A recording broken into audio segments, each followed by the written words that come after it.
அன்பையும் கருணையும் அதிகப்படுத்தி கொண்டுதான் முதல்ல வந்து இறைவனை பற்றி பேசவே ஆரம்பிக்கணும். நீங்கள் அது வரைக்கும் நம்மெல்லாம் சாக்கடை மாதிரி அவன் சுத்த பாலாக இருக்கிறான்.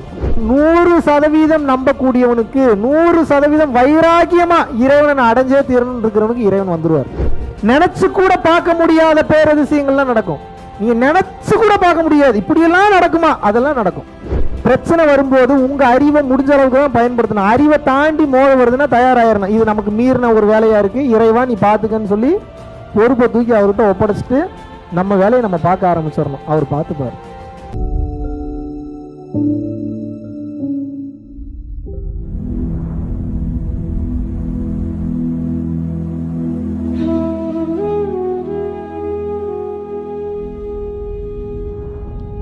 குருவே சரணம். மகா சிவராத்திரி அன்னைக்கு காசியிலிருந்து எங்களுக்காக உபதேசமும் குண்டலினி மேலேற்றக்கூடிய பயிற்சியும் கொடுத்தது ரொம்ப ரொம்ப திருப்தியாக இருந்துச்சு. உபதேசமாக இருக்கட்டும், பயிற்சியாக இருக்கட்டும், நேரம் போனதே தெரியல. பயிற்சி எடுக்கும்போது 10 நிமிஷம்தான் எங்களுக்கு பயிற்சியில் இருக்கோங்கிற அந்த உணர்வே இருந்தது.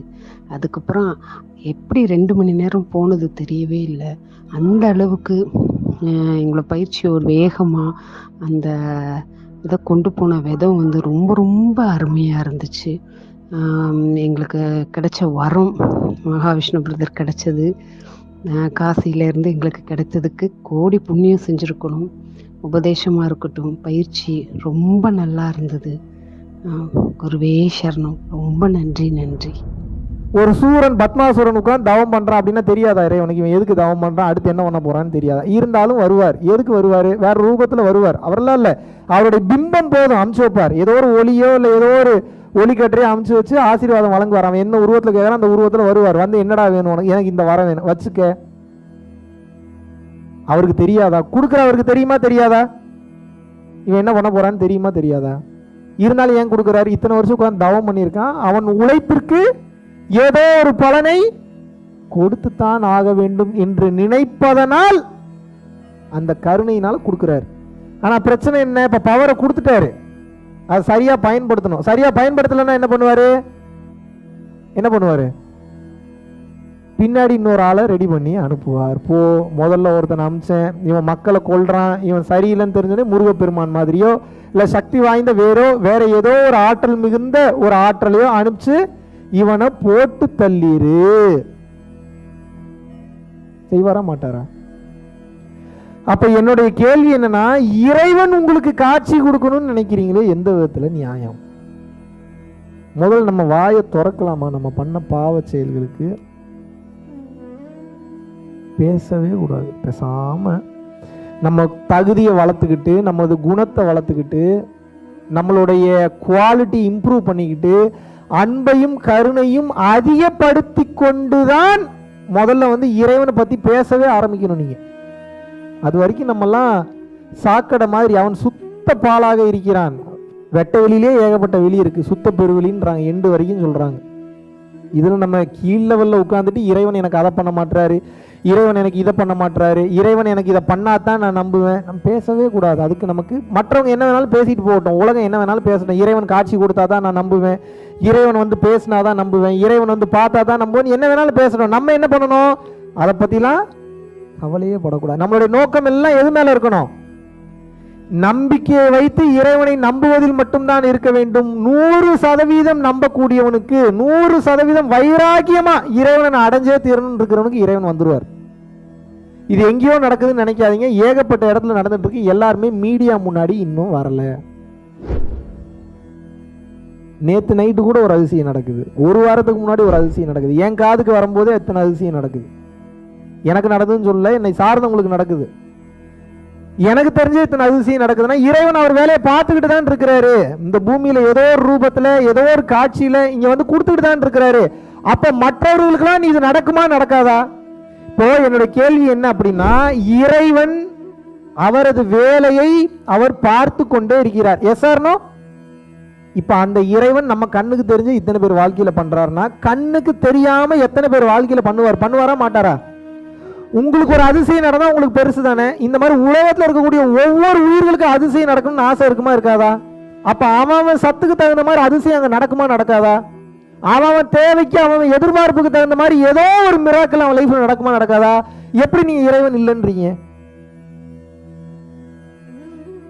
இவ்வளவுதான் கால்குலேஷன். இது புரிஞ்சிருச்சுன்னா ஞானம் வந்துடும், பக்காவா ஞானம் வந்துடும்.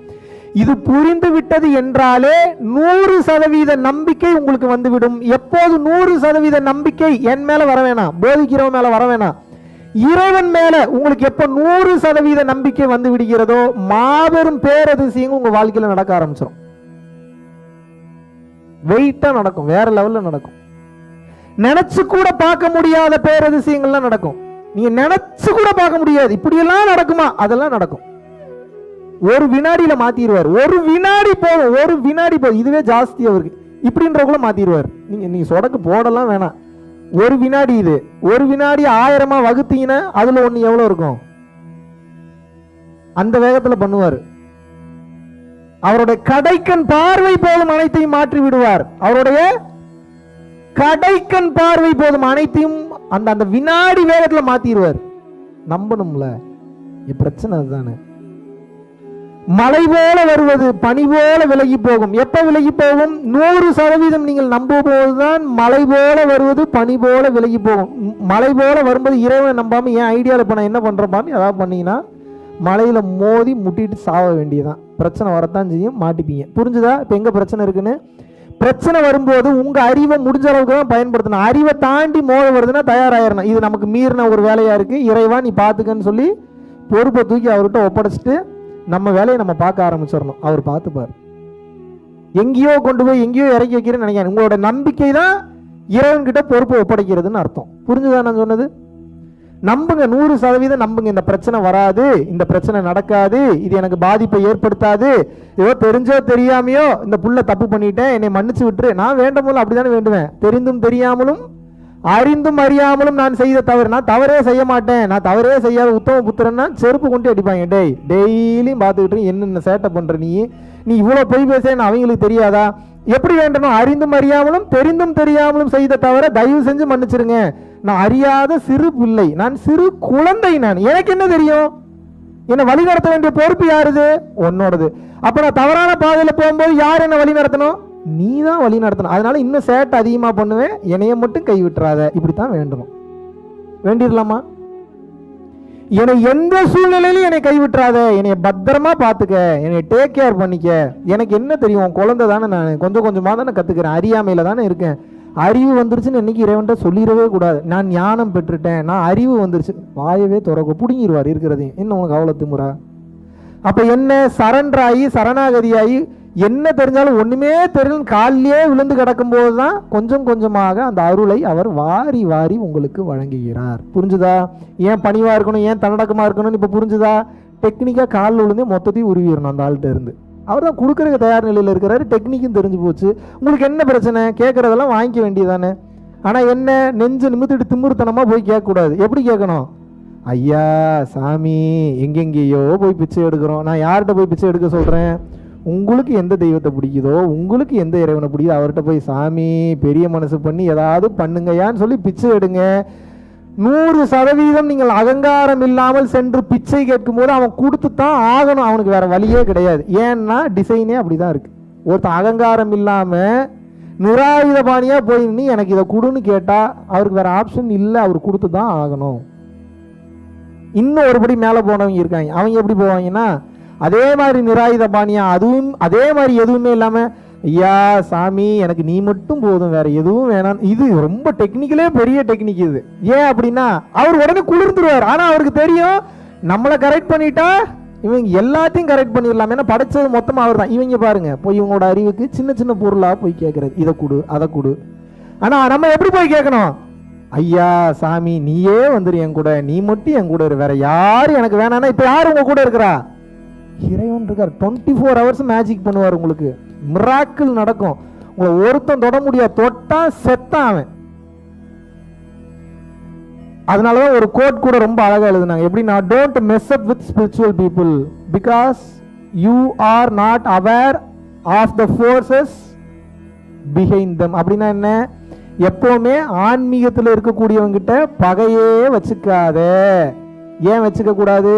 அவன் என்ன நிலையில இருக்கான், உள்ளுக்குள்ள என்ன உள்வளர்ச்சி அடைஞ்சிருக்கான்னு உங்களுக்கு தெரியாது. அவன் மேல கையை வச்சிங்க, பெருமாளே இறங்கி கூட்டு வந்தாலும் கூட்டு வந்துருவான். அவன் பாருங்க வேணே இப்ப என்னெல்லாம் பேசுறான். அவர் வந்துருவாரு. அவர் உண்மையான அன்பு இருக்கும்போது வரமாட்டாரா? பெருமாள் வரமாட்டாரா? சிவபெருமான் வரமாட்டாரா?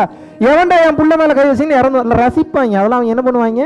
ரசிப்பா. இந்த புள்ள என்ன அழகா பக்தியில இருக்கு பாரு, என்ன அழகா ஞானத்துல இருக்கு பாரு, இந்த புள்ள மேல போய் கை வைக்கிறாங்களே, இவனை விட்டுறலாமான்னு சொல்லி யாரை இழுப்பாங்க? பெருமாளை இழுப்பாங்க, ஈஸ்வரனை இழுப்பாங்க, பிரம்மன் இழுப்பாங்க. ரொம்ப அவசியமா இருந்ததுன்னா இவங்களே முடிச்சிருவாங்க இருக்கக்கூடிய சம்பவத்தை. இவங்களெல்லாம் ஒரு பிரச்சனையை முடிக்க முடியலன்னா எப்படி?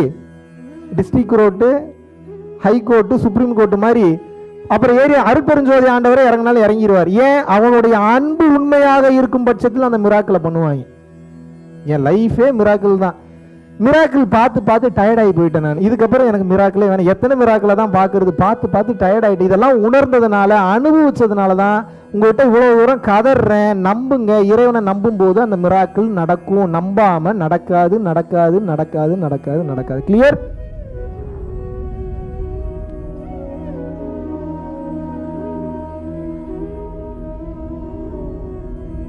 பரம்பொருளின் கருணையினால உங்களுடைய இடைவிடாத அன்னதானத்திற்கு நீங்கள் அனுப்பப்பட்ட பணத்தின் மூலியமாக பல லட்சம் உயிர்களுக்கு இது நாள் வரைக்கும் சாப்பாடு கொடுத்துருக்கோம்.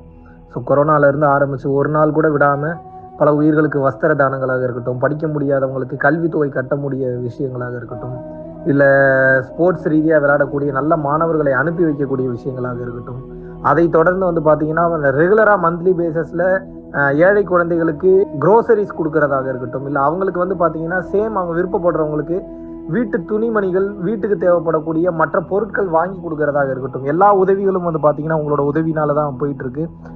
சாது சிதம்பர சுவாமிகள் வளநாட்டார் ஒரு வார்த்தை சொல்லுவார், பசித்தோர் முகம்பார் பரம்பொருள் அருள் கிட்டும் அப்படின்னு சொல்லுவாரு.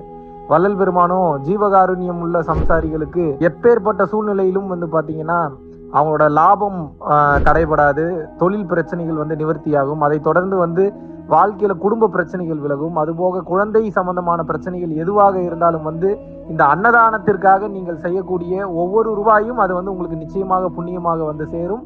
புண்ணியத்தை கடந்த நிலையில் முக்தி பாதைக்கும் அது நிச்சயமாக உங்களை வழி நடத்தும்.